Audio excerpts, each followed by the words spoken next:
സർക്കാരിന്റെ കഴിഞ്ഞ കാലങ്ങളിലെ നേട്ടങ്ങൾ എണ്ണിപ്പറയുന്നു. സാമ്പത്തിക വളർച്ച സംബന്ധിച്ച് അഭിമാനം കൊള്ളുന്നു.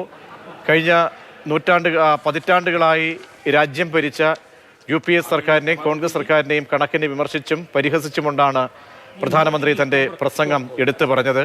പ്രതിപക്ഷത്തെ അതിനിശിതമായി വിമർശിക്കുകയും ചെയ്തു. സാമ്പത്തിക ശക്തിയായി, മൂന്നാമത്തെ ലോകശക്തിയായി ഇന്ത്യ മാറുന്നു എന്നടക്കം പ്രധാനപ്പെട്ട കാര്യങ്ങൾ എടുത്തു പറഞ്ഞുകൊണ്ടാണ് ഈ നന്ദി പ്രമേയ ചർച്ചയിൽ പ്രധാനമന്ത്രി രാജ്യസഭയിൽ മറുപടി നൽകുന്നത്. ബസന്ത് ചേരുന്നുണ്ട്. ബസന്ത്, പ്രതിപക്ഷത്തിന് കടുത്ത വിമർശനം ഉണ്ടാകുന്നുണ്ട്. പ്രതിപക്ഷം സഭ ബഹിഷ്കരിച്ച് പോയതിനെയും നിശിതമായിട്ടുള്ള ഭാഷയിൽ വിമർശിക്കുകയും ചെയ്യുന്നുണ്ട്. എന്തൊക്കെയാണ് സർക്കാരിന്റെ നേട്ടങ്ങളായി എടുത്തു പറയുന്നതും പിന്നീടുണ്ടായ വിമർശനങ്ങൾ? കേരളത്തിൽ നിന്നുള്ള MP സദാനന്ദൻ മാസ്റ്ററെ അടക്കം പരാമർശിച്ചുകൊണ്ടാണ് രാഷ്ട്രീയമായിട്ടുള്ള വിമർശനങ്ങൾ ഉന്നയിച്ചത്. ബസന്ത്,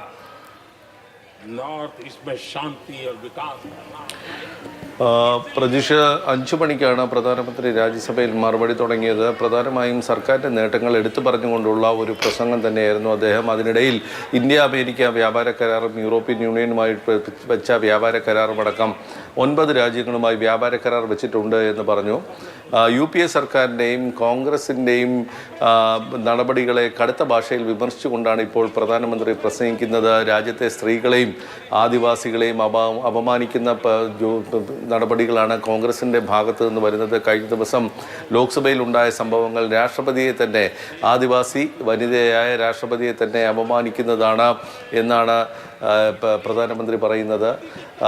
അല്പസമയം മുമ്പ് അദ്ദേഹം കേരളത്തിൽ നിന്നുള്ള BJPയുടെ നാമനിർദ്ദേശം ചെയ്യപ്പെട്ട അംഗം C. സദാനന്ദനെ പുകഴ്ത്തിക്കൊണ്ടുള്ള അഭിനന്ദിച്ചുകൊണ്ട് സംസാരിക്കുകയും ചെയ്തു. രാഷ്ട്രീയ എതിരാളികൾ, രാഷ്ട്രീയ വിരോധം മൂലമാണ് അദ്ദേഹത്തിൻ്റെ 2 കാലുകളും വെട്ടിമാറ്റിയത്. ഒരു അധ്യാപകൻ്റെ കാലുകളാണ് വെട്ടിമാറ്റിയത് എന്ന് നിങ്ങൾ മനസ്സിലാക്കണമെന്ന് പ്രധാനമന്ത്രി പറയുകയും ചെയ്തു. അതേസമയം അതുപോലെ തന്നെ അസമിൽ നിന്ന് ഭൂപേൻ ഹസാരികയ്ക്ക്, ഗായകനായ ഭൂപേൻ ഹസാരികയ്ക്ക് ഭാരതരത്നം കൊടുത്തതിനെ കോൺഗ്രസ്സാണ് വിമർശിച്ചത്.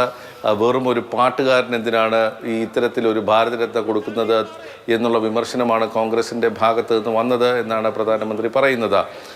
കഴിഞ്ഞ ദിവസം ലോക്സഭയിൽ ഉണ്ടായ സംഭവ വികാസങ്ങളെയും അദ്ദേഹം വിമർശിക്കുന്നുണ്ട്. അതോടൊപ്പം കഴിഞ്ഞ ദിവസം പഞ്ചാബിൽ നിന്നുള്ള BJPയുടെ റെയിൽ സഹമന്ത്രിയായ രൺവീർ സിംഗ് ബിട്ടുവിനെ രാഹുൽ ഗാന്ധി ചതിയൻ എന്ന് വിളിച്ചതിനെ പരാമർശിച്ചുകൊണ്ട് സിഖുകാരോട് ഇപ്പോഴും കോൺഗ്രസിന് വെറുപ്പാണ് എന്നുള്ളതാണ് പ്രധാനമന്ത്രി ചൂണ്ടിക്കാട്ടിയത്. മാത്രമല്ല, ചതിയൻ എന്നുള്ള പ്രയോഗം ഒരു മതത്തെ, സിഖുകാരെ പൂർണ്ണമായും ഉൾക്കൊള്ളിക്കുന്നതാണ് എന്നാണ് പ്രധാനമന്ത്രി അവകാശപ്പെടുന്നത്. ഏതായാലും പ്രധാനമന്ത്രിയുടെ പ്രസംഗം ഇപ്പോൾ 1 മണിക്കൂർ പിന്നിട്ടിരിക്കുന്നു.